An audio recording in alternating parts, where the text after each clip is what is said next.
జగిత్యాల జిల్లాకు చెందిన సంపత్ మృతిపై సిట్టింగ్ జడ్జితో విచారణ జరిపించాలని డిమాండ్ చేశారు సిపిఎం కార్యదర్శి జాన్ వెస్లీ.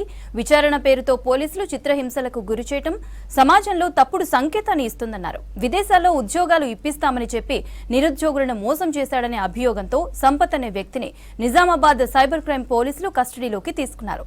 విచారణ ప్రక్రియలో ఉన్నప్పుడే అకస్మాత్తుగా మరణించాడు సంపత్. జగిత్యాల జిల్లాకు సంబంధించినటువంటి సంపత్ను నిజామాబాద్ సైబర్ క్రైమ్ సంబంధించినటువంటి పోలీస్ అధికారులు విదేశాల్లో ఉద్యోగాలు ఇప్పిస్తామని చెప్పి కొంతమంది నిరుద్యోగుల్ని మోసం చేశాడనేటటువంటి ఆరోపణతో కేసు నమోదు చేసి రిమాండ్లో ఉన్నటువంటి సంపత్ను విచారణ కోసం కోర్టు అనుమతితో కస్టడీలోకి తీసుకున్నారు.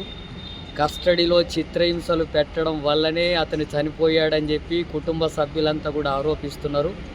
అది లాకప్ డెత్ వల్ల జరిగినటువంటి హత్య తప్ప అది అనారోగ్యంతోనో హార్ట్ అటాక్ వల్ల జరిగినటువంటిది కాదు అని చెప్పి కుటుంబ సభ్యులు ఆరోపిస్తున్నారు. పోలీస్ అధికారులు మాత్రం విచారణలో భాగంగా తీసుకొస్తున్నటువంటి క్రమంలో ఆయన ఛాతీలో నొప్పి వచ్చిందనే పేరుతో హాస్పిటల్కి తీసుకెళ్తే అక్కడ హాస్పిటల్లో చనిపోయాడనేటటువంటిది పోలీస్ అధికారులు చెప్తున్నారు.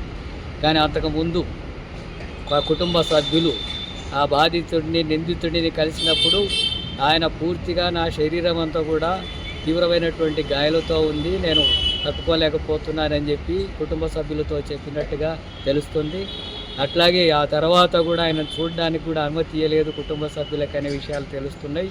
అది లాకప్ డెత్ వల్లనే చిత్రహింసలు పెట్టడం వల్లనే చనిపోయిండని చెప్పి ఆరోపణలు వస్తున్నాయి. కాబట్టి ఈ సమస్య మీద ప్రభుత్వం, హోమ్ మినిస్టరు, హోంశాఖ అలాగే డీజీపీ జోక్యం చేసుకొని దాని మీద విచారణ జరపాలా.